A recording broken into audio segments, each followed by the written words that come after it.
সংসদের কালাসমক কাণ্ডে তদন্তে দিল্লি পুলিশ বাংলা আসতে চলেছে। তবে আবার খড়গপুরের সাংসদ দিলীপ ঘোষের অভিযোগ বাংলা সন্ত্রাসবাদীদের সেফ করিডোর বলে। আর তা নিয়ে এদিন রাজ্যের পুর এবং নগরোন্নয়ন মন্ত্রী তথা কলকাতার মেয়র ফিরহাদ হাকিম বলেন, দেশের নিরাপত্তা নিয়ে ছেলে খেলা করছে বিজেপি। কাজ নেই তো খইভাজ, অ্যাটেনশন ডাইভার্ট। আমি অপদার্থ, আমি অমিত শাহ অপদার্থ। শুধু রাজনীতি করি বলে আমি পুলিশ প্রশাসন থেকে নিয়ে সব কিছু ফুলবামা থেকে নিয়ে কিছু করতে পারলাম না। এখন এগুলোকে রাজনৈতিকভাবে ঘোরাচ্ছে।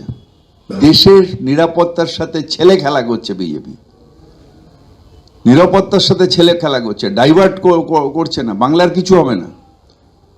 যে সত্যিকারে যদি একটা কিছু বড় কিছু হয়ে যেত, সেই অনুভূতিটাই নেই। আসলে এত খুন এরা করেছে, গুজরাটে দাঙ্গায় এত খুন করেছে যে একটা মানুষের নিরাপত্তা কি হতে পারে সেটা অনুভূতি তাদের নেই। বাংলায় থেকে যদি বাংলার ব্যাপারে না মানুষের গর্ব হয়, তাহলে তার বাংলায় থাকা উচিত নয়।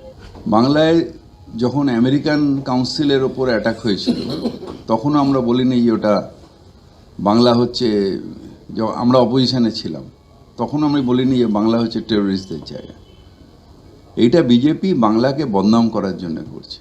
যেখানে ঘটনাটা ঘটলো তাদের অপদার্থতা নিয়ে, দিল্লি পুলিশের অপদার্থতা, সিআইএসএফের অপদার্থতা, বা যারা সংসদের নিরাপত্তা দেখেন তাদের অপদার্থতা, এবং যে এমপিটা সাইন করে ঢোকালো তাদের অপদার্থতা না দেখে একটা কোন লোক বাংলায় গাড়ি ভাড়া নিয়েছিল তার উপরে টার্গেট হচ্ছে, অর্থাৎ ঘুরিয়ে ফেলা, আমার অসুবিধাটা ঘুরিয়ে ফেলা।